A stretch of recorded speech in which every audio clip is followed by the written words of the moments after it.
and they aren't going to let the real thing happen. It has to be manufactured and shepherded in the direction that they've had a plan for decades. Oh, if not centuries, or even millennia, depending on where you want to go with the level of control on the planet.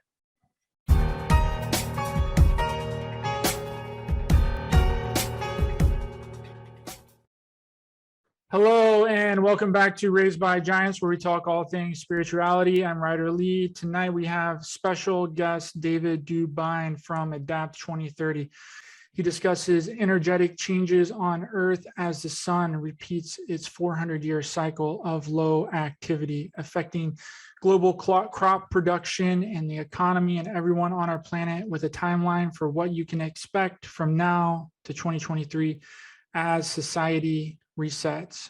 Welcome, David. Thank you so much for coming on. How are you doing, brother?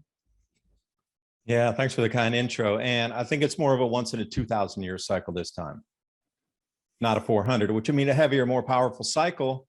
Everybody can feel the vibrations changing. And I don't mean that in a woo-woo fashion. Just things seem to be speeding up faster. And I think we all feel it. We all see something across the news waves that it is being tweaked a little bit from your old life that you used to know. Ask yourself why, and you say, well, these cycles are back here right now again. So somebody's front running the cycle, trying to gain control. So the world doesn't go insane as we move through these next few years. And you're right, 2023 and 24 are going to be the apex of wave number one. The most transition and change will occur between now and these next 3 years. But then after 2024, we'll get a real good timeline on intensities, earth changes, climate extremes, and this sort of thing moving forward on where the crops are going to grow or not, how much food will be available for versus the population of the planet, and then how much unrest that will be and how that will be controlled. Then, they'll do it the same thing 2.0, 2028 wave. So thanks for having me on. There's lots to talk about, and especially the spiritual side of things. That's really a solution that we need to think about versus, trying to live in a basement for 30 years with canned food. That's not going to do it. You're going to have to get out there with your communities and whatnot. Yeah, I've been watching your work for a really long time, and I really couldn't think of a better person to talk about all the things that you discuss, earth changes, the grand solar minimum, food and crop production and shortages, economic stability, and of course the energy grid, because we know that that's in a constant state of flux. And you're the expert in this field, so let's kind of just jump right into this. And since it's your first time on the show, maybe give a little background on how you got into researching these cycles, and did something happen, like an event that maybe got you interested in going down this rabbit hole of research? Totally by accident, totally random, totally unexpected. But it changed my life to devote all my time and energy to try to put the message out that we got a huge problem. It's occurring now. But when I started my channel and talking about this, 2014, 15, I used to buy coffee in Myanmar, a place called Burma. And we were inter-Asia trading. So we'd buy coffee down in Myanmar, export out of Yangon port, and then we would send to different parts in different countries in Asia, Japan, Taiwan. And buying coffee after, a good 5th, 6th trip into there, they invited us to stay up at their coffee farm, and, you start to get more invited around once they know you're a real buyer. You're actually going to spend money and, commit to new plantings out in their coffee farms that they can count on that production from that acre is going to you. So when you start to put that investment in, then they take you seriously. So when we started talking about new acreage going out, they said, yeah, we're overplanting right now about 14% because the extreme cold's killing off part of the plants in the 1 to 2 year sapling stage once they're out in the field, and the bean density is less because the water freezes into microsphereal, leaves these pockets in there. So the density is not as tight and as it used to be. So roasting profiles are going to be a bit different. And then at the same time, the top leaf kill on the plants. So I was 100% global warming. That's all I ever knew. Saw the Al Gore movie back in the day. It was jaw dropping, like, whoa, when he got on that thing, and the CO2 is going up here. Ice is going to melt.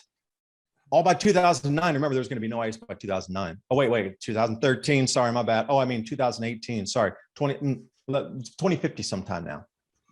Anyway, I was so into the global warming.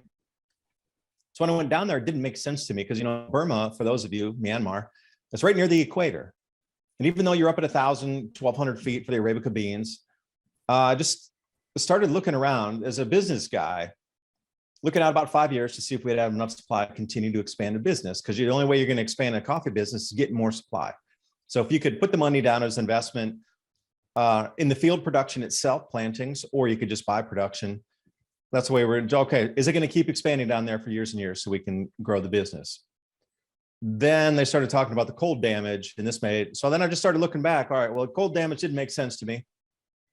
I started to look back in the past because they told me their grandfathers and great-great-grandfathers in the 1880s or so talked about extreme cold doing the same thing. And that's when the British were over there and just starting to put coffee in as a cash crop.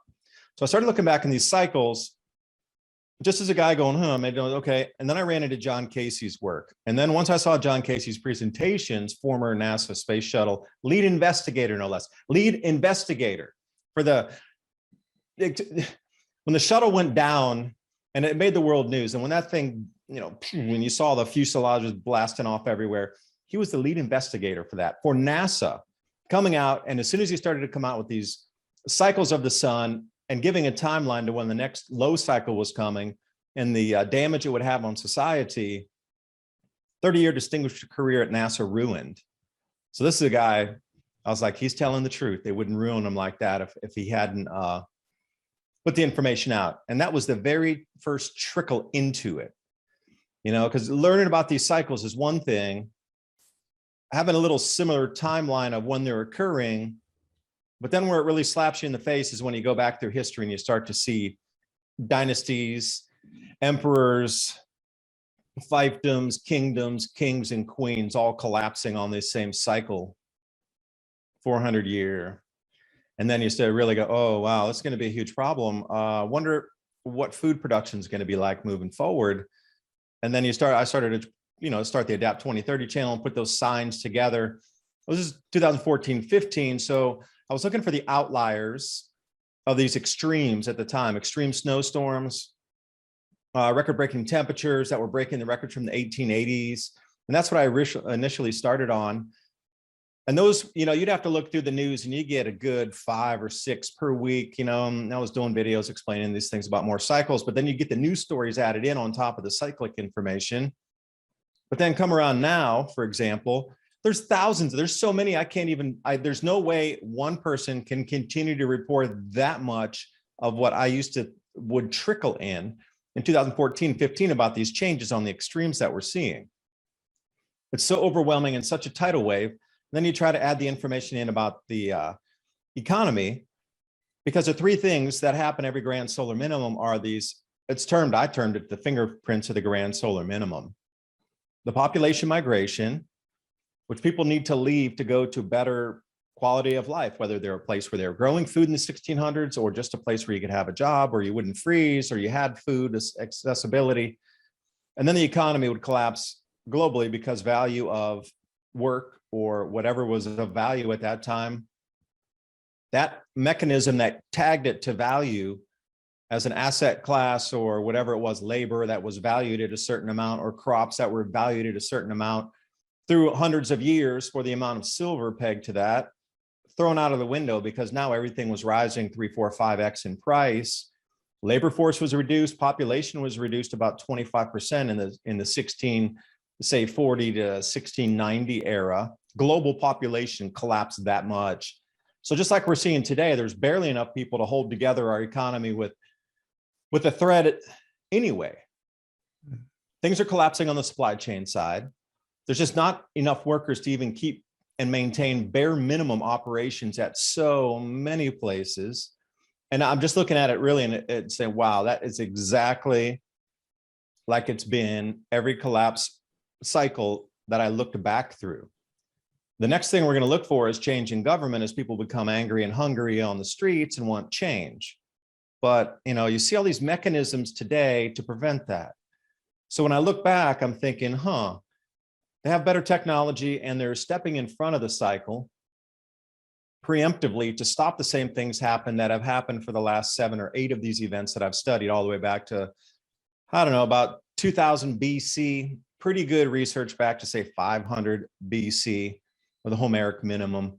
And, you know, what I find too might map up with this. Further you go back in history, the foggier it gets, which you think would be the inverse. Because if it was such a historical event and it was the center of the world at that time, there'd be an enormous amount of records, but there aren't. So what happened? I'm still trying to figure it out. Is it hidden? Did it just collapse so deeply that things were lost? Because, you know, the things were meant to last back then. A lot of stone carvings, a lot of things carved on materials and medium that we don't use today that would withstand the test of time. I don't know. There's missing chapters of history that don't make sense. And the explorations of a lot of nations were based on these same cycles. I don't know if they were looking for better food grow areas, different economy. I don't know. But you start to see the same things again. And I tell you, absolutely, we are in the center of it right now. It's at the crossover point where it can't be hidden anymore. And this is the rollover year, 2022. The food's going to get super expensive. I mean, you haven't seen anything yet in food price rises. Wait till it doubles again. It's not available. That'll be the first thing. And it'll be unavailable first before the food price gets to the point where you'll go to the street. We'll start chipping away at your availability on the store shelves. And once you start to see things disappearing, you go, okay, well, I didn't need that anyway. It was too expensive. I wasn't going to buy it. But then when your milk runs to 12 bucks a gallon by the middle of next year, people are going to start to go, whoa, now I'm starting to get a little angry here. Things are going to get really expensive. So everybody's going to witness some extreme in climate coming up. 23 and 24 are going to get outrageous with the second magnetic field building in the outer solar system, having more effect on our Earth's atmosphere. So it's at the point right now, it can't be hidden any longer. So Ryder, I don't know, how do you think what you would do if you're a government? How would you hide this information with the people now that you know that this year is the very last year that you can't hide it because it's going to be visible in front of everybody's eyes? So how would you mask it or control the populace once they know it's here? I would create a distraction and then I would shift responsibility, because we know that they're never going to take responsibility, David. That's their number one in their playbook. They have to create some other kind of manufactured event and blame it on that instead of it actually being blamed on them, because they're never going to take responsibility. And we know that massive food shortages are coming. I mean, that's an inevitability. You can't just shut down the world for 2 years and not expect any repercussions in the supply chain, right? Wheat production at a very low right now. Stores and supermarkets trying to hide the fact that they don't have any product. You know, world food prices at an all-time high. It's really a setup for a huge food disaster. But I guess my question is, David, I might be skipping here a little bit, but no, skip around. What is this supply chain going to be replaced with? Because it has to be replaced with something, right? They have to transition this system into something new. Now, what that new system is going to be, I really have no idea, but they have to collapse all of it in order for something new to be built. And that goes for the monetary system, that goes for the food distribution system. So what's your thoughts on what they're going to replace this entire system with? Because I watched your show the other day with that gentleman that was talking about the new monetary system that they're going to install. And I agreed with a lot of what he was saying, but there's a few things that I didn't agree with. And one of those things being that they just can't introduce a brand new system out of nowhere, right? Because if they did that, then that would create too much opposition to it and it wouldn't get everybody on board. They have to make people suffer a little bit. And that requires us waking up one day when it comes to the monetary system and our money being completely worthless, right? We're still going to have all of our money, but we're not going to be able to buy anything with it. And they're going to stretch that out for a while, right? And then they'll introduce the new system when everybody is on their knees and begging for it, right? That's the way that they have to do it. And that's the way that they've done it. They have to make us think that it's our idea. And if they don't, then that creates too much opposition and resistance to a new system. So they have to collapse it make us struggle for a bit, and then out of the chaos, they birth a new system. So what's your thoughts on that? Homodor starving the planet on purpose here for the supply chain as we go through. And you mentioned this different, and I've been I'm trying to get together a new graphic right now, because the new monetary system is going to be built on several parts. First one's going to be a non-usage tax. So right now in England, what they're proposing is if you buy an electric car, you're going to have to pay a road tax because you're not going to buy fuel, which is road tax is included in the fuel taxes.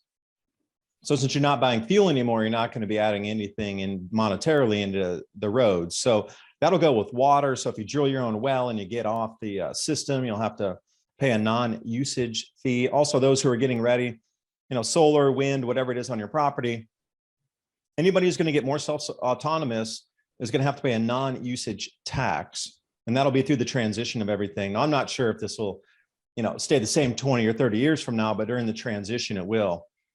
Another part, there's 5 parts of this, the transition to the new economy. Now, this has not come off of Peter's interview. I've been working on this for over a year now to figure out where this new transition, because you're right, they have to have something to replace it. Now, the best way I've been told so far is they're just going to lock the system for a month or two and then just restart an entirely new system. So there'll be no opposition, like you say. People will be begging to get any monetary thing back. The cards won't work. ATMs won't work. No online banking. Nothing will work except your physical gold and silver in your hand. And then they'll just turn the system back on, revalued, and they'll probably revalue your money either 100 to 1 to 1,000 to 1. You'll still have new money, but it'll be a fraction. And then this whole Gesara thing, which is built onto this whole new monetary system. See, Gesara, it sounds great and everything. Like they're going to absolve all your debt. You're going to have no taxes. There'll be no income tax, but there'll be a flat rate 17% consumption tax or 15%. Well, that doesn't matter. You're still paying tax on everything you consume. And then the whole thing about you have to register for a digital ID, global digital ID, by using your social security number and your driver's license to get into a new digital ID system. They're putting you right in the hands of the global ID at that point. I mean, serious global ID to be able to access the money in this new utopian system. And then, they're talking about the quantum financial system and everything's going to be blockchain based, and they're going to be rocking with the crypto, with the central bank digital currencies, which again locks you right back into the central control. The whole point of blockchain and crypto was to get out of the central control. But then the mining's being co-opted into these megaliths that are these, consolidated mining giants that control all the hash and algorithm capacity all over the crypto space. I mean, you can't mine anything on a rig in your house like you used to way back in like 2016 and 15. Impossible. Then they locked you into the new system. You got to have a global digital ID. Okay, well, what if they change the rules and say, well, now you need to do this to continue to have access to that ID? Oh, and by the way, money.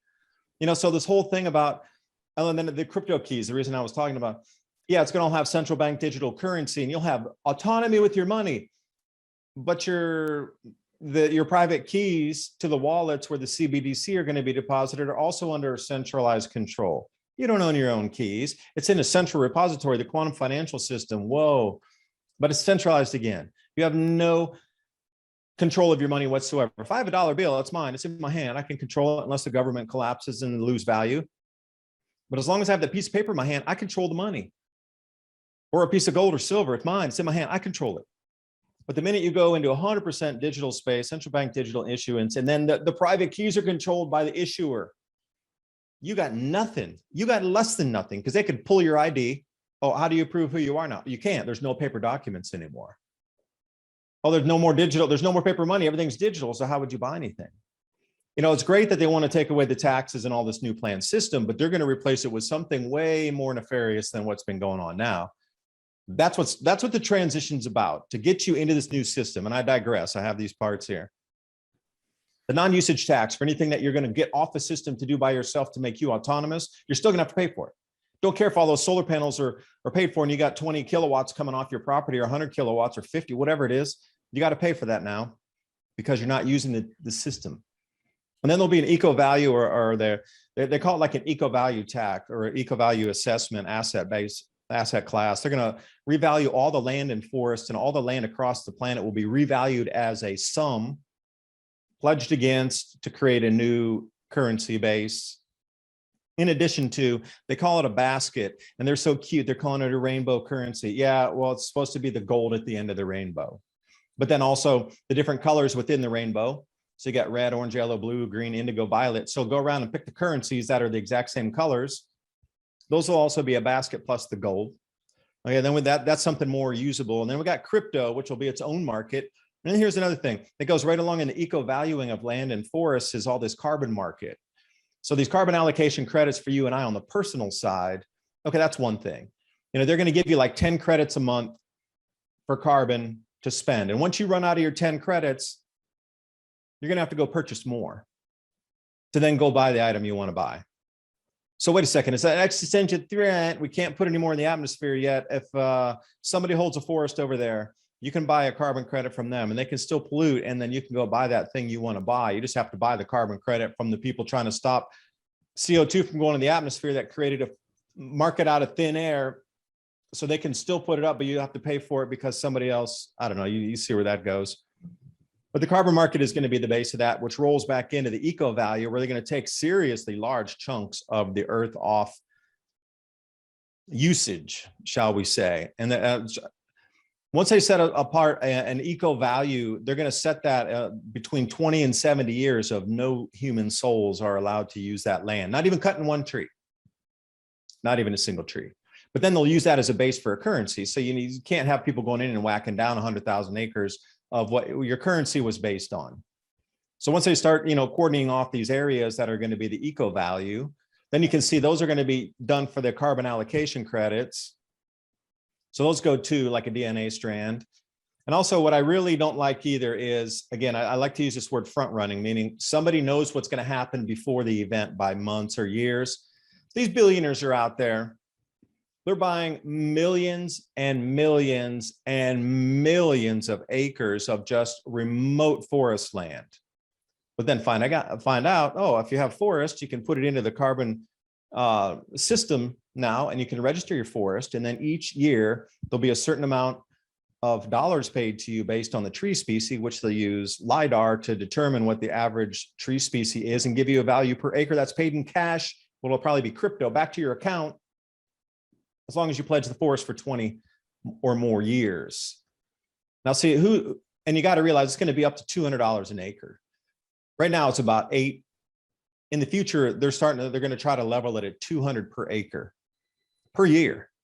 So who's out there? What billionaires went off and bought 5 million acres up at the edge of the ranges somewhere, private land? They probably pledged it to the state or to the country as a national park, but I still own it. They register that. And for each acre they have each year, they're getting that amount, anywhere from $8 to $200 per acre directly into their own personal bank account. So do that times 1 million acres every single year moving forward. Who just got played? So that's a whole new monetary system. It's going to be similar to what we have now, but the infrastructure is going to start to break apart during year 2023 and 24. And you should start to see some infrastructure start to shatter and make no sense, and breakages and outages coming up here real heavy in 2022. March, whereas it would begin, and as we move towards September, October, and November of next year, the most crazy, outlandish, unbelievable, that can't happen types of things will be happening that will explain away breakdowns in infrastructure, non-deliveries, and more supply chain constraints and breakdowns in cutoff points. And that's the new graphic I'm working on. 100%. And I think gotta shorten it though in the words.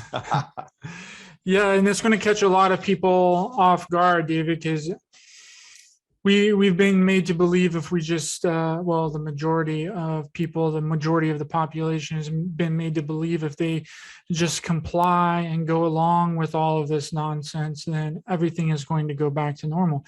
And that's not the way that it's going to work. We're going to see things break down, and people are going to be asking why. And when they've been out there fanning the flames of this the entire time, right?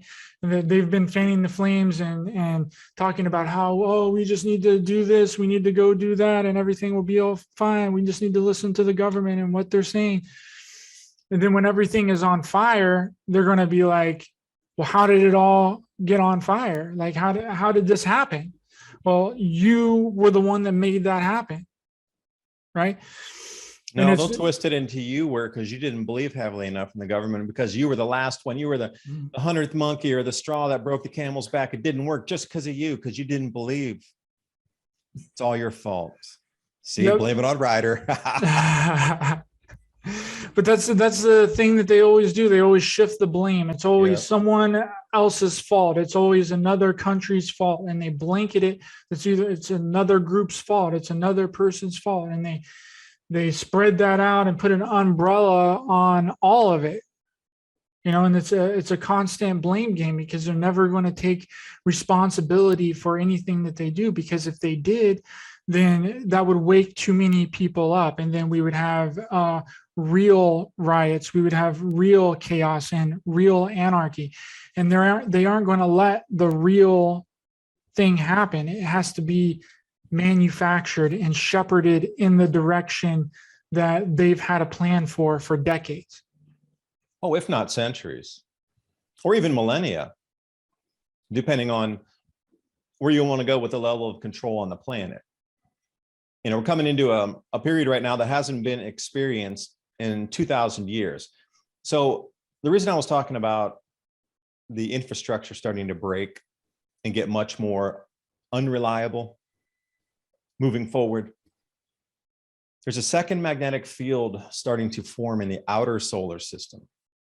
And it's comprised of Jupiter, Saturn, Uranus, and Neptune. And they're going to be the closest physically possible in our solar system. There's no other way. This is the closest they can physically ever be together, ever. Is coming up in 2024 of October. Now they're going to form a square in the outer solar system, in one quadrant of the solar system, bunched together. And then the sun's stepping down in its activity as well. And the Earth's, trying to match that electrical discharge from what the sun's been giving us for several hundred years. The crust has a little bit of extra charge into it, so it's trying to discharge out. And we're starting to see a lot of atmospheric lightning from ground to sky, the blue jets, the red sprites, the elves, and even now some of the field, the magnetic field lines are glowing because the plasma ropes wrapping around that, called auroral ropes, are big enough and wide enough to illuminate an entire magnetic field line circumference coming into the planet. This is the kind of change that's happening. Now, as this magnetic field intensifies through 2024, the Earth's crust, top 2 miles, are going to start to, they're going to start to crack, rift, sinkholes, just things that don't make sense. Like the land will just uplift by itself with no earthquake, nothing. It'll just, like it did, where's that, Minnesota? A farm field lifted 30 feet. It was in a bean field, I believe. The farm just lifted up 30 feet. And you'll start to see all these things, and these escarpments just form out of nothing. Another one you want to look for, specifically agriculture, water, aquifers, is one. Something will break and like a river will drain overnight, or an entire lake, or a well system will go dry. These are the types of things that are going to happen, because most of it's going to be limited top 1 to 2 miles of the crust. Now, there's no determination on how deep actually, but I'm just going to say the top mile of the crust is going to behave strangely, and that would include roads, rail lines, conduits. Doesn't matter if it's a fiber optic cable, if it's an electrical cable, if it carries a liquid or a gas, natural gas, oil, whatever, water. Those are going to break. They're going to get pulled apart 10, 20, 30, 50, 100 feet. Okay, how long does that take to repair? Right now, way longer, because the supply system's broken down. Now, the only other times you can find this in history in the last 2,000 years, 79 AD and 1486. Are the only 2 times in the last 2,000 years that this configuration of the planets being so close, their maximum closeness that they can ever be together in a single quadrant as a tiny little square, forming a second magnetic field that will loop onto our Earth. Because you got to realize it's only Mars and then Jupiter, so we're 2 planets away from the second magnetic field forming. And we're 3 planets away from the sun. Now, the second magnetic field is not going to be very strong, but it is going to be. And people are always, something that, people need to make consideration of is the discounting that this phenomenon is already getting. Oh, it's not going to have it. It's barely anything. It's not going to have. Okay, you don't get it. It's a second magnetic field in the solar system. Yeah, it's something, but it's really small. It's tiny in comparison to the sun. Well, who knows what happens when the sun steps down on a 400 or a 2,000 year cycle, and we have a second field building in the outer solar system. Now, what's interesting, being 2 planets away from that second field, intensifying day by day until 2024, October, and the sun stepping down. So if you know what toroid waves are, they're looping in on themselves. And then with us, the Earth, 2 planets away from the second field and 3 planets away from the major field, we're going to be right in the middle. They call this a Bosch wall. Now, I don't know if we'll be exactly in the Bosch wall in the center where it's an overlapping perfection of, it's almost a nullification of wave as it goes through its form there when it reaches that precise middle point. Now, we might be on either side of that, getting enclosed and interlooped by 2 magnetic fields. So you got to tell me, what's our atmosphere going to do? What's the crust going to do? These things are set in motion or locked in place by magnetic strength of our planet. Magnetosphere collapses, jet streams go out of flow. Cloud cells are moving everywhere. That's why when you have really high, incredible solar activity, there's huge, plentiful grain harvest because everything locks in place. So your ability to plant at a certain day and harvest at a certain day is locked in time, literally locked in with the sun's intensity and the magnetic field on our planet, locking everything in that makes us grow food, like the rainfall patterns. Once that gets real weak, those things go completely out of flow. Now, generally on the 11-year cycle, commodities traders trade on this cycle on what's going to happen with La Nina or El Nino in the Pacific Ocean. Like, that's a known cycle. Grain guys and girls have been trading forever. Grain traders, man, they've been doing that for 200 years. Once they understood dragging a thermometer across the ocean on the sailboats back then, the water temperatures changed. And when they, the meticulous records, that they found that pattern pretty early on. It was well established by, say, 1850. So I think a solid 150 years, 170 years, they've been trading grains on what happens with the Pacific water temperatures based on the solar cycles. Just expand that out. Whether it's a La Nina or an El Nino pattern doesn't really matter. It's a cycle, right? You already know El Nino, cool water, warm water, but just bring it up. 400-year grand solar minimum, high electric charge, low electric charge, high electric charge, low electric charge. And you'll start to see, doesn't matter what the cycle duration is, it's a cycle that can be mapped out with pretty good precision now. And you know their effects and consequences because it's happened many, many times before. Now pluck those arrows out of history and then you'll get a good blueprint of what's coming up the next few years. Have you seen any like a solar flare or a solar discharge in any of these cycles that you've tracked back during the grand solar minimum? Because whenever you were talking about that, I thought, okay, well, if the sun is stepping down in a grand solar minimum, it would probably release a big discharge before it gets to its peak lowness.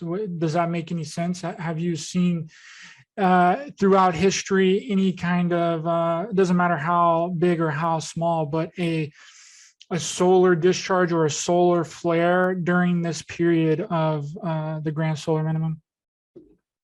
Yeah, and more. You could look at the micronova that occur every 12,000 year, or you can look at the X flare that just blasted off the sun a few days back on the Halloween X flare that arrived here.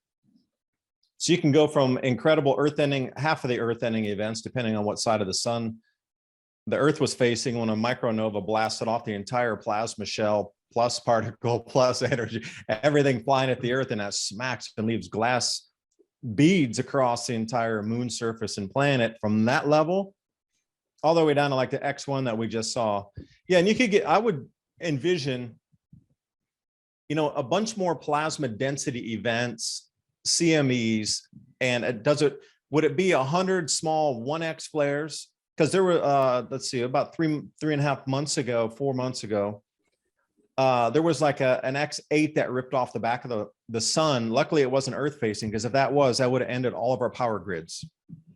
So you're starting to see, especially since 2015, like extreme X events, extreme discharges off the sun. Now, will it take an array of 100 of these between X1 and X8 events? Or will it be that, and then there's like a super discharge where we get an X100 or something, and that would be a full halo discharge. I don't care where you were in the solar system when that happened. But I would anticipate, if it were right at 2024 in October, if the sun were affected magnetically from that second magnetic field through the Earth, and it was all just one giant field at that point, interlooping on itself, whatever discharge there would be from either Jupiter and Saturn as well. Don't discount those. Those are, especially Jupiter, that's just an unignited star sitting out there. So you never know what's going to happen with the electrical phenomenon coming through these planets that are as large as unignited stars in some fashion. Because Jupiter, well known, it could be a brown dwarf. You know, I'm not talking about Nibiru, just discount that right away. I'm just saying what Jupiter classification is. You know, throw a bunch of more electrical strangeness into that, and something could glow, move, discharge, reignite, whatever it would be. Because, you know, earlier, if you follow the Thunderbolts project, they go back into a lot of electric geology and different types of electric myths, if you will, to explain what's happening in the heavens with the squatter man when there's more plasma visible, with the increase in charge in it, where it's visible in the skies, and it's on, you know, there's a lot of canyon walls and petroglyphs based on what they saw literally in the sky, so highly charged that the entire sky was full of different dancing plasma, what we would consider as petroglyphs. But they were saying that Saturn used to be a glowing body, like nearly a star up there, as recently as 3,000 to 4,000 years ago, based on the legends, the myths, the mythology, and the traditions bringing these stories forward. So if that's the case, how would it be if we get it sort of close to this second magnetic field here in 23, 24, and Saturn starts glowing again, like not the little tiny thing that you see with your binoculars now, but literally like an eighth of the size of the sun? How would people interpret that? In the middle of the evening, you have a second body glowing like a second sun in the solar system. I think there shall be signs in the skies, because I know the plasma is going to rock back here, and we're going to see, you know, myth and legend dancing in the skies in front of us 2024. That's going to be hard enough to control when you see plasma ropes, snakes, twists, shapes moving and morphing through the heavens here from different electrical inputs into it. Would change the color as well. So it's not all going to be pink and red. You know, you're going to have some greens up there and blues as well. There's just how would you control that? But see, this is where it goes into, is this discharge pattern from the sun stepping down. It's going to let some small ones, but it's going to let a big one too. And how does that stand in with, you know, going back 5,000 years or 8,000 years, 4,000 years, these huge events in history that we rarely hear about have been kind of erased from our pattern recognition of gigantic cataclysmic events based on either comets impacting the earth, the sun turning black, the earth reversing itself, all these. This is well-known myth, legend, story, tradition, all the way through almost every culture except our own modern culture, which doesn't understand the cycles of electricity and electrical input, high electrical current, low electrical current. This is the basis for the solar system itself, but you and I sitting on this planet, how stable the food growing times are and the harvest time. The plant and the harvest times are being thrown out of sync right now. But with all this electrical activity changing and the magnetism, et cetera, the human resonance field and the way we perceive reality is going to change. The hemispheres in your brain are going to change the way they process information out of this. But it's an energy change and shift. And since we're energy too, and magnetic frequency changes the way you perceive in the hemispheres of your brain, you know, there's a lot of human change coming. And I think the governments understand that as well, that this massive amount of human observational changes here, right along with all the changes in the food, the economy, the light from the sun, the light from other planets, all these types of things. It's all morphing into one giant package. But I would fear most if I was a government, people waking up and taking control of their powers that are given to them during this 10-year period to be able to manifest faster, perceive, and then see through the veil of control, and then manifest that through the mind, not any physical action, but the mind to bend the field that's in front of us. And that's where we're going with these energetic changes, if I might stay there in that sort of road of thought.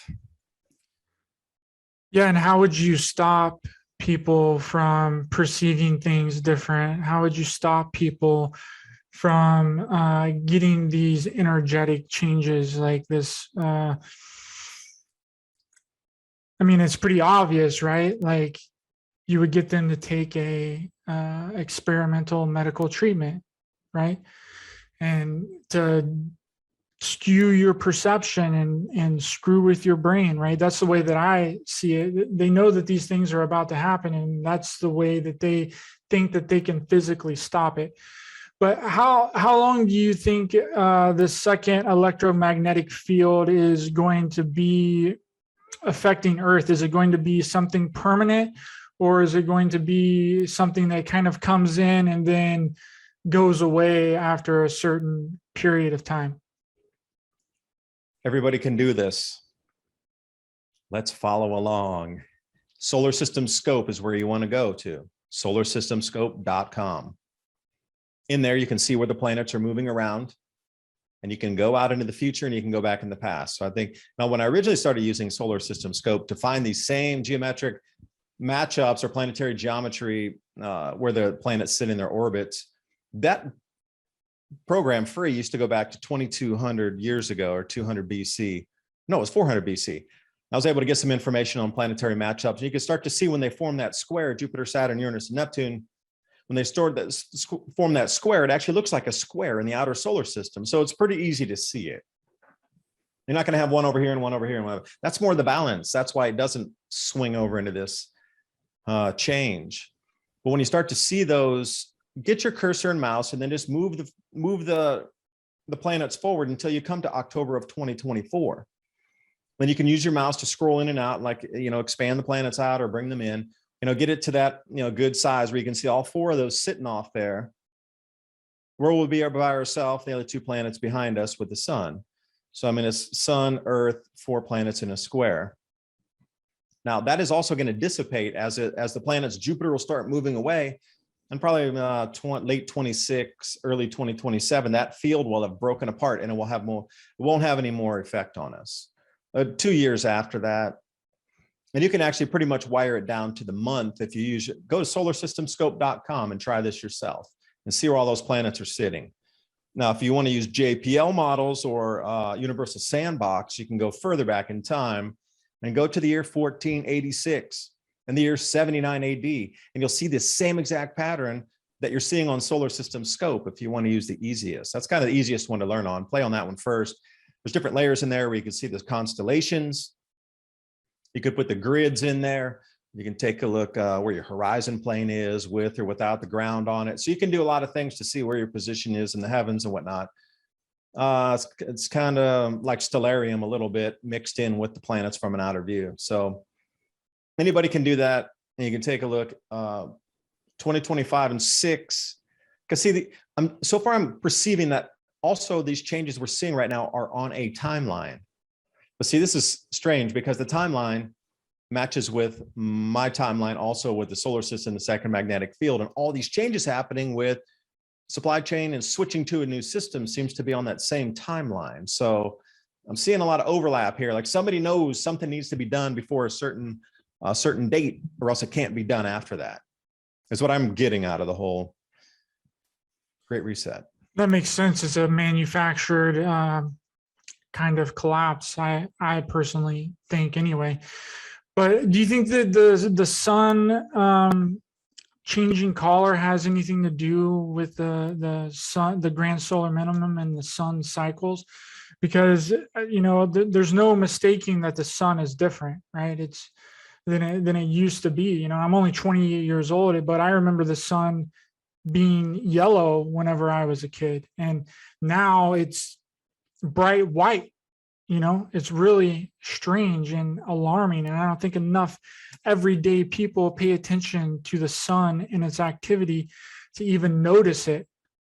But it's and I think if people would just pay attention a little bit more and realize that things are changing on a fundamental level, and it's in our face, right? Like you can go and look like, but the problem is, David, is they've flipped this and they've turned it into a heating instead of a cooling, right? And what's your thoughts on why they would flip that and turn it into something that's not, when they know that is actually a cooling cycle and a cooling period instead of a heating period? Do you think that it could have might have been that they thought somewhere down the line that it was a heating, but they went too far with it and they couldn't go back on it? Or do you think that they always knew that we were hitting this grand solar minimum of low sun activity and they're just not letting anyone know and not letting the public and the masses know to create this whole reset? Well, the panic would start far before any of these changes. Well, they're already seeing changes affecting a lot of people's lives, but in earnest, where 5 out of 10 people or 6 out of 10 would be greatly affected by this with some sort of system that delivers something to them breaking during this natural cycle. The panic would ensue tomorrow. This kind of type of information, like, you understand it, you're a smart guy, you can put pieces of information together, synthesize it, say, hey, this is great for me, it's not good for me. I've taken, okay, great. Now, okay, we're here. What solution could we use? That's the way I think. But you put blast this across the news to just average everyday person, they're going to freak out, absolutely freak out. I think the rule of law would stop first, and then all the investment would be done. Nobody would even want to go to work tomorrow. They sure wouldn't invest in anything, because 2024 is not like investing for your retirement in 40 years. So the whole understanding of daily life would shift once people realize in 3 years we're going to hit this second magnetic or field coming in, and there's 2 waves of it. The first wave is 2024, 25, 23, and the 23 it'll apex 24, and then it'll drop off 25. So you're going to get that cycle top and bottom here. Things just wouldn't work. So if you knew it was inbound, you'd have to create an excuse for it. Again, front running. They're going to front run the excuse before the actual event happens. So somebody knew the cycle was here. Now, when I was a kid, I was taught global warming, and this is the reason that I bring it up, because back in the 1950s, 1930s specifically, they were talking about the planet warming a lot because they had the Great Dust Bowl and they were hitting like these incredible temperatures in the 1930s. Now, I'm not trying to get political. Some people with their research saying NOAA had decreased the 1930s temperatures compared to what they really were. Otherwise, we'd be seeing some extreme similar temperatures today. But by cooling the past, it makes the now appear warmer. Or you can go with what the numbers are, but we're getting really close to some extreme heat events again. So back in the 1930s, they were claiming it was warming. Same newspaper articles, the Arctic's ice is going to disappear. And then it got cold. World War II came, and then they had some really brutally cold winters in the 1950s. And then all the scientists then started to say, hey, well, we're coming into an ice age in the 1970s. And they were talking like full-blown 2-mile ice, deep, thick over New York City kind of ice age. Not a mini ice age, not a grand solar minimum. The whole 70s cold panic was all about an ice age. But you got to realize, how does this play into it? Because in the 1950s is when they started that whole there's coming an ice age. It got freezingly unbelievable cold. That was the Buffalo blizzard, where all those people were locked in. They had to bring the army in to deliver supplies in Buffalo. I think it was 1977. It snowed for like 90 some plus straight days, and the entire city was locked in a snow event. There was a snow globe at the end of the event. And then that cool stopped in the 1980s, and then bam, global warming started, where we were the culprits for emitting whatever had been done in the 1950s and 60s for, bringing the world into a faster moving time. But they were pre-building the excuses for what you're going to see already coming in. Now, okay, so that's on the easy side of it, because they built global warming into the excuse side of things. So since I was a kid, it's been, global warming based on CO2. In the 50s and whatnot, it was all based on guys cutting the trees and plastics and stuff just coming in. Oh, chlorofluorocarbons. There's always been something going back even to the 50s. No, then it was everything from the arsenic to the asbestos, and you just tick the box on all these million things that have been thrown out there. But it's been really groundwork laid for the last 50 years or so to get people ready to see massive, significant changes all around them at all times, everywhere. Now, the sun changing is something they don't want you to really discuss too much. So I'll bring you back to another way to look at what we're talking about, the color changes on the sun. It's called angstroms. Now there's different colors of the sun and different angstrom wavelengths. It just cuts out. So, regular white light, red, orange, yellow, blue, green, indigo, violet. Now, if I could strip away all the other colors and only show you the green wavelength coming off the sun, it gives you an entirely different profile magnetically and what's happening with the plasma and that sort of thing.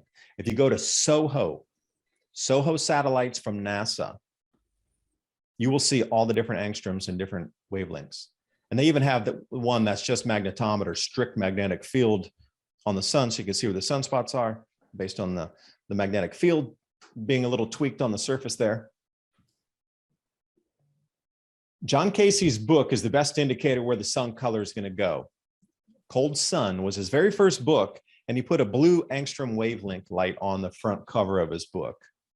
So the change from orangish to yellowish, and now we're sort of into this white. Are we tinging toward blue? Is that where the transition point is? Because like if you're going to flip colors, so let's say you're looking at a rainbow in the sky, and it terminates into two colors, and the way the sky is going to bend and it's going to flip to a new color. Would you see a white like tinge there, or something white before it bent into the next color? Because if you're going from yellow to blue, that's what's going to happen. There's going to be a transition point there. And is that rollover point the white that we're seeing in the sun now before it transitions to blue? Because you got red, orange, yellow, blue. So we've seen the orange sun, we see the yellow sun. Now we're going into what? It's not going to flip back to orange because it's already gone white. So is it the transition from that? Really, it's going to go and it's going to snap into blue. See, we've never seen this before. Ancients talk about the exact same thing happening. A transluminance, and then there's a veil, and then boo, the color, the sun's a different color. But you got to go back to, if you got to study myth and legend to find these things. They're not going to come out and teach that in the school books. Mm-hmm. It's myth. It's a legend from those people living in caves that didn't know anything. Well, they only saw every plasma display that we can replicate in a plasma laboratory today, and then wrote it on the walls thousands of years before we even had the experiments to create the same shapes in the plasma chambers. Like those are the people they're saying archaic and have no knowledge, that are just cavemen, had scribbled down every possible combination that's been seen in the last 20 years in plasma experiments already on the canyon walls. They saw it before. So they've experienced it. They know exactly what's happening. So when they talk about a white veil enveloping the sun and then it snaps into a different color, I think it's doing that spectral color change moving over. But again, you want to believe a bunch of myth and legend, or do you want to just believe the scientist? Settled after. Science is settled, by the way. Don't ask any questions. It's settled. Yeah, I always like the movie A Day After Tomorrow. Have you ever seen the movie A Day After Tomorrow? There's a little something. There's a little message in there too. Yeah, that always resonated with me a lot. I don't really know why, but I always liked it ever since I saw it in 2008, and I just rewatched it recently, dude. And it's some really cool things, and that's what you take away from them. So some of these things in Hollywood are showing you what's going to happen in advance, like the move 2012. That's the land subsistence stuff. So what did you take out of the movie Day After Tomorrow? I'm really curious your glimpse into it. What did you see as the message that they're trying to deliver, that sort of event will happen? Well, I've seen that's what they're basically preparing for, and they've just flipped it on its head, and they've turned it into a warming thing when it's really going to be a cooling thing, and we're going to go through a global cooling. And I don't know if it's going to be as bad as it was in that movie with because it was basically a mini ice age, and in the movie Day After Tomorrow. And I think it's to catch people off guard. Tell the people that you're going to do something one way when it's really the opposite way. And that's what they've been doing that for so long, and they've put that into the movies, they put it into the TV shows. It's just, are we smart enough? Do we have the critical thinking? Do we have the awareness and the intuition to pick apart what they're showing us and then create our own thoughts, ideas, and beliefs? Because that's the way that I work whenever I listen to someone talk, or if I watch a movie or I watch a TV show, is I take the information that's presented and then I add my own thoughts, ideas, and beliefs to it. And I feel like that's not what a lot of people do anymore, because they've erased critical thought and common sense from a lot of people's brain in that way, to where whenever they listen to someone talk or they watch a movie, they regurgitate the information instead of putting your own spin on it and thinking outside of the box with your own thoughts, ideas, and beliefs. That's the way that I've always worked. When I listen to someone speak, I'm able to rearrange everything that they're saying and then add my own spin with thoughts and ideas, right? I feel like that's where a lot of people are missing this, because again, it's not taught. You're not taught to do that. You're not taught healthy debate. You're not taught to think critically in school or think outside of the box. They want everyone in uniform. They want everyone in a line and looking at a very narrow point of view, a very narrow perspective of what's going on, and blanket everybody with the same thoughts, ideas, and beliefs, getting them walking around like a freaking robot that can't think for themselves and just go along with what everybody else is doing. But they're comfortable. That's why they're doing it. They're comfortable. Yeah, it comes down to a comfortability and a fear, right? And a fear of being different, a fear of being looked at different, a fear of being laughed at, a fear of being made fun of, a fear of embarrassment. But they don't realize if they hold their ground and they stand with integrity and they do what they say that they're going to do, then it's going to, work out better for them if unless they go along with everybody else. It's the 100th, monkey effect, or whatever the name of that whole thing is, monkey see, monkey do. And they've been really good at doing that, and creating our culture and shepherding people in a certain direction that they want them to go into an illusionary reality, instead of making your own and creating your own timeline and creating your own reality. They want you grouped in to the think tank of the global consciousness of the planet. And once you step out of that box and you do something different, then you're ridiculed, your character assassinated. It was like what we were talking about before we started the show, right? They'll pick out one thing that you might have said that is, crazy conspiratorial or something that is not accepted by the majority, and then they blast that everywhere to discredit you, when 99% of everything that you were saying was very solid and very truthful. They'll pick out that one thing that you said 2, 3, 4 years ago, or even last week, and discredit you with that.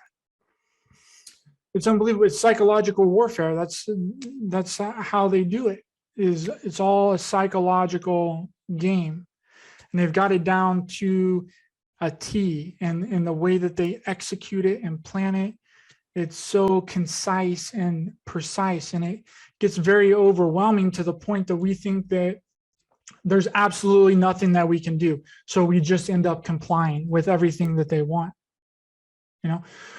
When we don't realize that if we stand up and we do something and we hold our ground, that's going to create a ripple effect, just like the negativity and fear creates a ripple effect. Once one person stands up and starts talking about these things and bringing out truth, that's going to help a lot of other people too, right? We just don't give up. We just don't stop. We just don't put down the sword. We keep pushing through, because you never know who you're going to affect or who you're going to change with your thoughts, ideas, and beliefs when you hold and when you stand your ground, no matter what, no matter the opposition, no matter what's going on in your life, no matter how negative things might be, or who thinks what about you, or whoever has any kind of perception about you, because everyone has a different perception. You have a different perception. I have a different perception. We all have different things happening in our life, right? We all have different beliefs. You were raised differently than me. You're from a different background than me. But that doesn't mean that people can't get along and put aside our differences, but they've put the attention on our differences instead of our similarities. And that's how they create so much division There's so much confusion. And not only that, they feed certain parts of the country different information than other parts of the country. So no one can ever be on the same page about anything. Sorry, I went on a little rant there. No, that's good. You know, I was thinking this is a compliment. I don't never, Ryder, do you even have a box? Because you say you step out the box. I don't even know if you had a box to begin with to step outside. You know what I mean? Like, everybody's going to be stepping out of the box during this change. That's the thing that's going to, you know, make the elites fear a lot, is because when people step outside that box and they're no longer comfortable, they're going to behave way differently. This comes back into the resonant field here. You can do something with your body, or you can do something with your mind. And see, this is what scares elite the most. Once you understand the power of your mind during this transition cycle and change, as these magnetic and electromagnetic changes are happening across the solar system, they're going to be laid bare for all to see. And once you understand that and you use your mind and say, we don't accept this, control this reality on top of it, we're able to bend it to say, make that thing poosh, go away in the mind. And enough people are thinking it. Since we're in a faster vibratory state, that thing can be pushed down. It's a lower energy anyway, that's kind of sinking out of our consciousness. Because if you follow the Yuga cycles around, again, there's an enormous amount of great information from, you know, different cradles of civilization. And then if you go into the Indian Vedic text, then, you know, stories going back 2,500 years. And then you look at the Harappa Valley and Indus Valley and all these cradles of civilization 4,500 years ago. And it's a vast amount of information about when we go around a cycle, and this just goes right along with where we sit in the solar system energetically, as well as the spiral arm of our galaxy. Like, you know, you're going back 4,500 years in time, but the peoples of the time had mapped out the cycles of when we're in a higher energetic area of this, of the spiral arm of our galaxy on a cycle as well. You know, we're stars are, and solar systems are in orbits around themselves as well, albeit at a slower rate. And how is it that Mayans even had 220 million year cycles mapped out above and below the ecliptic? One full time around the entire galaxy was 220 million years. So in 220 million years from today, we will sit with our planet in the solar system in the exact same place. So who's mapping these kind of cycles and knew what was going on? But one thing that's always talked about is, as these cycles are progressing in faster vibratory energy in areas of space, we are now transiting through and began entering the new age of Aquarius. You know, whether it's in Indian Vedic text or modern astrology, and astronomy and astrology used to be the same science. They just broke them apart a couple hundred years ago. But until that point, astronomy and astrology were always connected because they understood more deeper levels of energetics, electrical flow, changes in electromagnetism that affect the way the human perceives reality, built into the way we're transiting around this, the space that we're going in our spiral arm here. As we progress out of this, we're heading out of the Kali Yuga, which is super dark, like iron heavy energies. And I encourage everybody to look at the Yuga cycles. We are entering into something called the Para Yuga. And each day is energetically and more vibrationally higher, as we are finally coming up to the Satya Yuga, which is where you can almost manifest instantly. Like the one greatest movie I saw about this instant manifestation capability, which has been referenced time and time again at the top of the Yuga cycles, is this movie called Green Lantern, where this guy can think something and in a second it appears, like a fraction of a second. This is the capabilities we have when we reach this highest point. But then, you know, we all understand that we're all interconnected. The Earth's interconnected with us and everything. And you know, you're looking through an energy field basically that vibrates faster, called gases.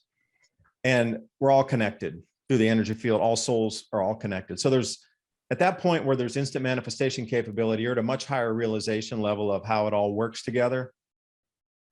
But we just entered out and exited out of the Iron Age. But you got to realize what had gone on for the last 1,000 or so, or 2,000 years of just like the deepest centralized control, where, you know, you could burn people if they didn't believe. And that was sanctioned by church and government to do all these things.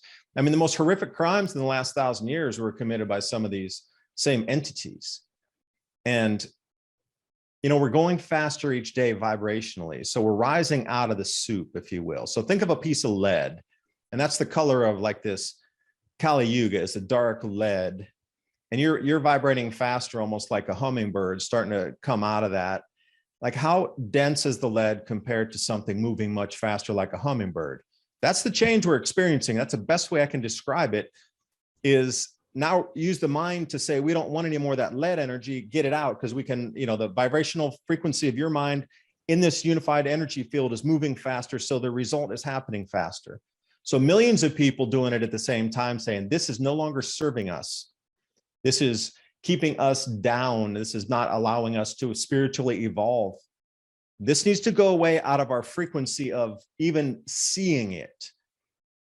And imagine millions of people coming on that frequency level. Forget your arms and legs moving to make change. What about just using your mind in mass? This is what's terrifying, I think. And I encourage you to look at all of the ancients talking about the cycles and the energy they provide into the human. Now, if you were the iron guys down there, the lead guys, and you still wanted to maintain control, but you got to control all the hummingbirds now, how are you going to do that?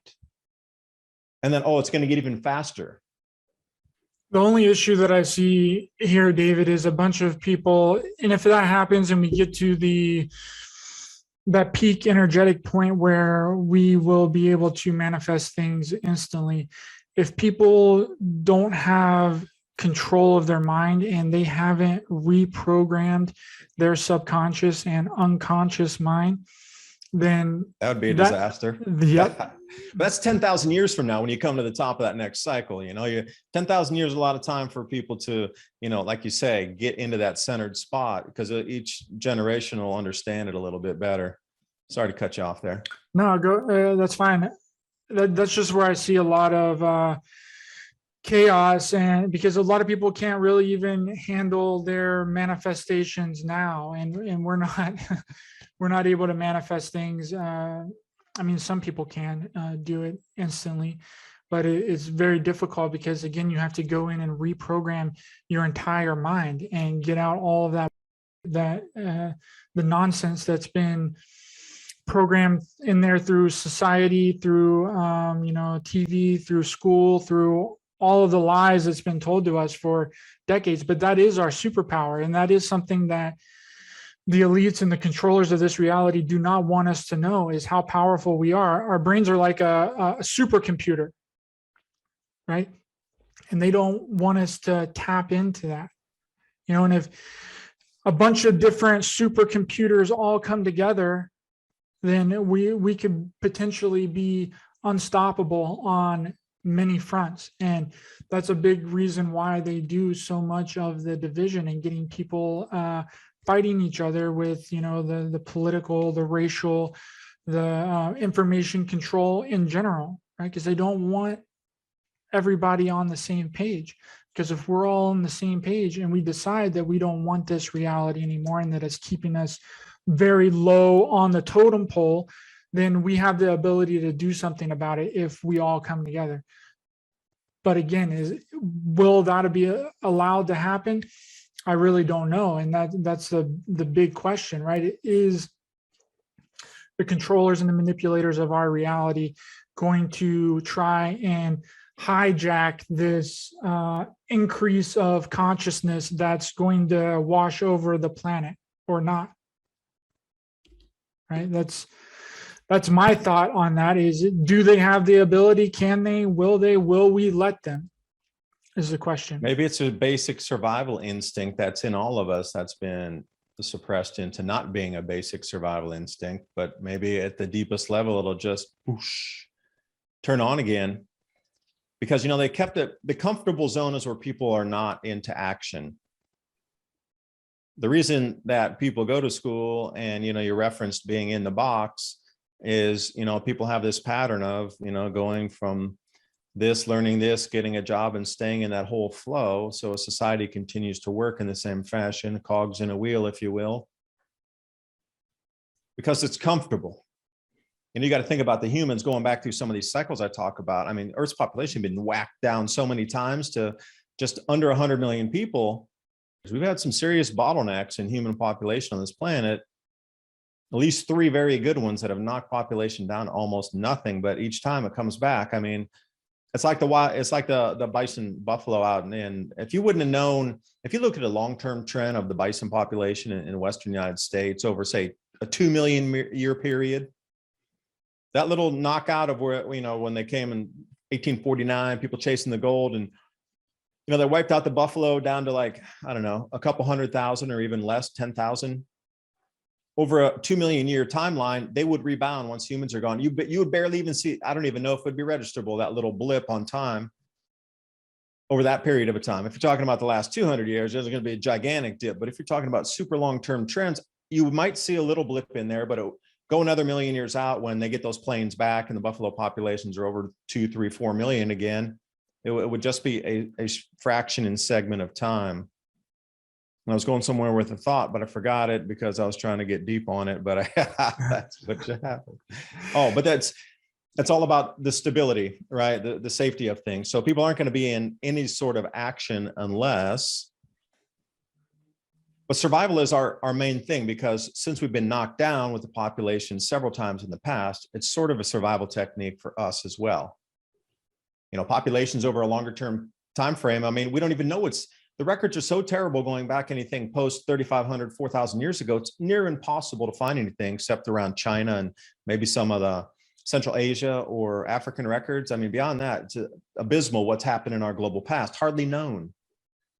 But some more recent events show that, yeah, people got knocked out at the knees of global population. So just knowing that it wouldn't have happened during this 10,000 years of non-glacial activity, you know, because we're in an interglacial right now. It's 10,000 years of warmth.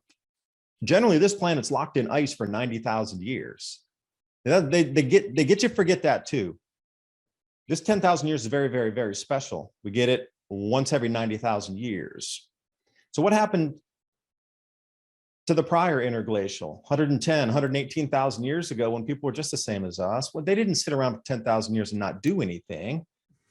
You know, but where were they on the Yuga cycle going around as well? Were they at the bottom trying to climb out, or were they already halfway up at the top? And you know, because vibrationally, if you were up higher on that Yuga cycle, you wouldn't be burning stuff. You wouldn't be leaving metal all over the place. You'd be doing it in a different fashion, where your trace on what we consider civilization, quote unquote, because you got to have metal and clunky machines and things, that wouldn't even be an option back then. Not even an option. You wouldn't need it. It just wouldn't even make sense that you could manifest something pretty quick and your whole society could think together and create things. Fossil burning, digging stuff would make no sense. Plus you're harming the earth, which would be a whole different thing. They'd be so in tune with that as well. Like, you know, Tesla talks about the ether and all this. Well, why would you destroy the very energy field that creates all life and holds it together? Why would you start destroying that and then mess up the ether, if you will, when you used to have a permanent power supply coming from that? Like, that's the kind of thought that would be at the top of the cycle. We're programmed to be comfortable. And when it comes to cataclysm, there's always some sort of like base, you know, just carnal and animal or whatever base instincts that are in there to locked in place to keep you alive. That's why comfort's so hard to break people out of it. You know how long it's been since people in the world have been this comfortable? Never. So the more comfortable they get, the less they want change, because through all of Earth's history, it's been about you rise up a little bit, cataclysm. You rise up a little bit, cataclysm. You rise up a little bit, famine. So to be comfortable, nobody wants to rock that boat ever, because most of history is uncomfortable. And maybe that's where we're resonating on that base pattern where comfort is survival.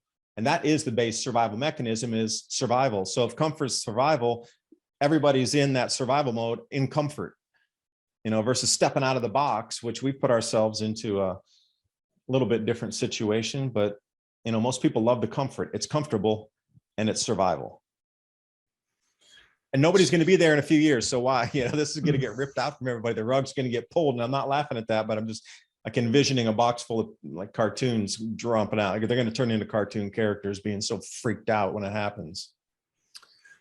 Yeah, I agree, unfortunately. And you spoke about survival there. So what would you recommend? I know that you talk about it all the time on your show, but what would you recommend for people to do to survive the next decade? I mean, I know there's fundamental things like, you know, grow your own food, stock up with, you know, what you can, try and be out of big cities as much as possible for whenever these inevitable events happen. But what's something that, because I've had people comment on my videos when I've kind of delved into this topic a little bit, and they have questions like, should I buy solar panels? Should I be stocking up on methane? All these kinds of things. And I've been waiting for this interview to kind of ask you this question. And what's the most valuable thing that someone could do right now to try and prepare? I mean, we know that we're already far into this, right? And if you're not prepared already somewhat, then you're getting a late jump, right? You're late to the party. But let's say someone is just now hearing this and didn't know anything about anything that we've discussed here today, David. What's something that they can do to try and get prepared for what's about to happen? To put your mind in the correct space first, to understand these changes are going to happen. They're here, they're real, but it doesn't have to be the end of the world, because I think right now there's more opportunity than there ever has been in human history, because there's more people that will need more services during these changes than ever has in human history. So I'm coming from that mind frame. So jack of all trades is going to be more of a required thing, just like our grandparents. Man, everybody knew how to fix everything on the farm. Now we have specialists, which is also build out your skill set. So you mentioned solar panels. Okay, I could install the solar panels, have them at my house, but if it breaks, I don't know how to fix it. Like if you're going to be a specialist, if you're going to own solar panels, understand how to fix, repair, tweak, get some batteries from something else and make it fit for storage of the electricity, get some, inverters, whatever you need to be an expert of that. So, because see, a lot of stuff's going to break and we're not going to have repair parts anymore. So to be an expert, and that's what I mean, jack of all trades is great for most of the basic stuff like woodworking, but I'm going to go out and build some stuff after we're done with the interview here. I'm trying to work on my woodworking skills right now, knowing how important it is for woodworking and stuff that you can build with wood to have your functionality in a place or repair something with good measurements. It's kind of a mind exercise too. But for example, for solar panels, I would learn how to repair them. Take classes, all that stuff's free. You can get it either online and get as much downloadable resources of repairing stuff as I could online. Here's my conundrum. You can get gigs and gigs of information on PDFs on how to repair stuff, how to build stuff. But by the time you print it out, this whole room's full of paper. And then if you're going to have an EMP, did you build a small Faraday cage to keep your memory sticks in? But then, do you have a computer? And I mean, how big does your Faraday cage need to be? And how many solar panels and all backups and generators and things do you even have where you could get the information off the stick? So then it comes down to like, what's the most important stuff for you to tweak your skill set to be the very best that you can to solve other problems of repair from things that are breaking down and will break down that there'll be no repair parts for. Because if let's say you do solar and you know how to repair everything and you've just seen it up, down, umpteen times, you're welcome in every community. There will never be a community ever that will turn you away in the future when they all turn to solar and all these things. You're welcome in any, how many people have solar across the planet now in different countries? Oh my gosh, you'd be welcome in any town that has a power grid down on a permanent level. We're talking about some of these, that's grid down for a year. And people got solar and you know how to repair everything. Are you kidding me? These are the targeted skills that are going to be survival. And the water. Okay, well, are you a water catchment expert? Are you going to put it in the pipes? You're going to put it in a pond? You're going to put it in catchment tanks? Like where are you going to get tanks from? How are you going to run? What angle do you need? Okay, you're going to generate electricity from that. Where can we get a hydro motor? And okay, gravity. I mean, how many feet up do we need push for pull down on the head on the hill there? If you're becoming an expert at some water storage techniques and things like this, generating electricity from water, somebody else may have the electrical skill. So if you find an alternator on somebody's car, you can tweak it and like build a pipe around it so it spins and you create electricity in the alternator to charge stuff.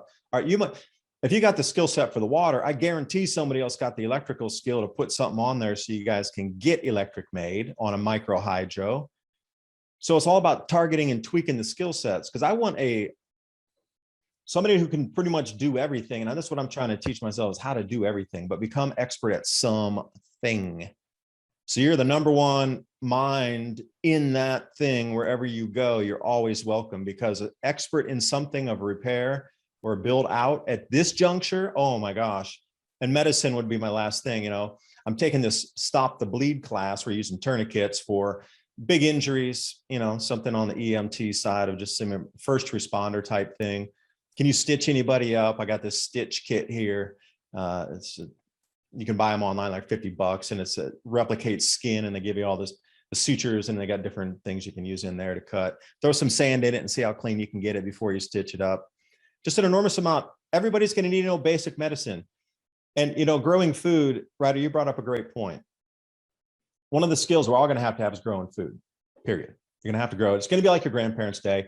Get a root cellar up. It's just going to be part of your life. So enjoy it, embrace it, and make the best food you can possibly make ever that is going to feed and nourish so many people that they will be thankful at the end of the meal, dancing on the table because that food was so good that you served them. If you go in with that mind frame, you're going to love going out to pick the apples off the tree or go get whatever you can for lettuce or the beets or the okra, or we're going to can some beans. We're going to put the tomatoes up for sauce. You're going to love what you do. And people are going to appreciate it. And that's just going to resonate through everything you do. Just embrace the changes that are coming.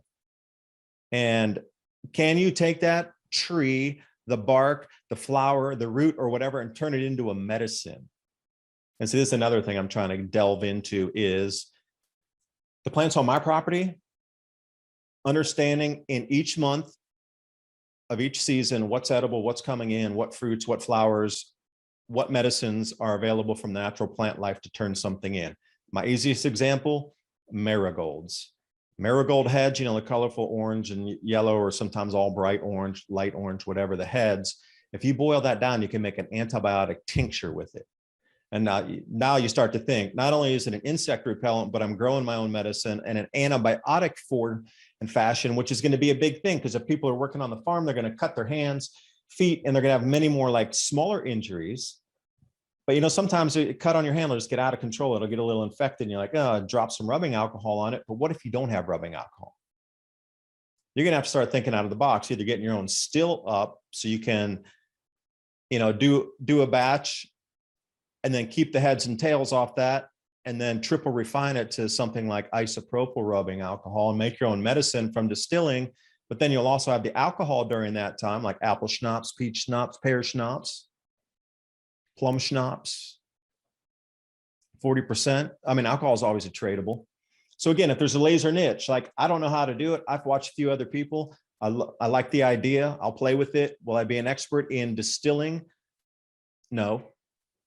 But I'll have the skill if somebody else is doing it that I could jump in with a little tiny bit of knowledge going, oh, hey, I'll get those screws for you. Oh, let's see. Oh, let's scrape that off. Well, what temperature do we need to set the burner at? That kind of stuff. Let the expert tweak it to where, they know where they're going to cut the heads and tail and get the drinkables versus what you want to turn into rubbing alcohol. The same thing, if you're woodworking, do you have enough knowledge to even draw a straight line with a ruler or something on a piece of wood so somebody else can cut it after you mark it and measure it? Screw sizes and things. If you know the basics of that, you can jump in anywhere. Everybody would love to help. That's what I mean by being a jack of all trades in a lot of things, to understand basics, to help others who are better. But at the same time, you becoming an expert in just one thing, just one. But just kind of understand the other ones, from basic medicine to growing your own food and being a generalist around that can help repair things. Because you got to think about it, they did barn raising parties. They still do, the Amish farm down here. Everybody takes part, even the littlest of kids, they get there and they help. Everybody understands how to build a barn. That's how they get it done so fast when you have a barn raising party, because everybody's done it the whole time and it's super fast. You and I would take years to do it, or months, and they're up there in the afternoon and finished. And you would be welcome if you knew how to do any of the woodwork or the tools or cut, saw, anything, you would have been welcome. Even clean it up. Hey man, where does this hammer go? Where does this, learn the tools, whatever. So anyway, I'm gonna, there's a lot of things to think about going forward, but I would leave it at that. Be a generalist to understand jack of all trades for all the basics, but be an expert in one of them, and one that's going to count, one that's going to bring a community forward. So for me, it's always about creating fertilizers out of something. Algae, if you know algae, and this is one of my things, everybody got to know this too. You got to know this one. Algae that grows in every pond is some of the best fertilizer on the planet. So at the end of the year, like we got some algae down here at this pond about at the end of the driveway. I'm going to go start pulling that off because A, it's suffocating the fish, but B, it burns way hotter than wood. I mean, super way hotter than wood. It's got the oil in it. That's why it floats on the water. It's already got natural oil. Ever heard of algae biodiesel before? You can create fuels from that if you got a press. But you can just squeeze it up into a charcoal briquette size and burn it, and will it ever get hot? It'll get way hotter than the wood. So you can use it as a fuel. You can use it as a fertilizer. And I guess that's where I would stop is, are you an expert enough to give something back to the community that will keep them alive and enhance their life to bring them back to comfort? Because see, that's the whole trick. Everybody got stuck on comfort. We're so comfortable. We're not willing to accept change, and it's here. And the change is going to be so stark and so fast and so incredibly outside of what most people's comprehension is, that they're going to want to swing back into comfort again. And if you can help them do that, you'll be very valuable and welcome into every community you'll ever pass through. That's wonderful.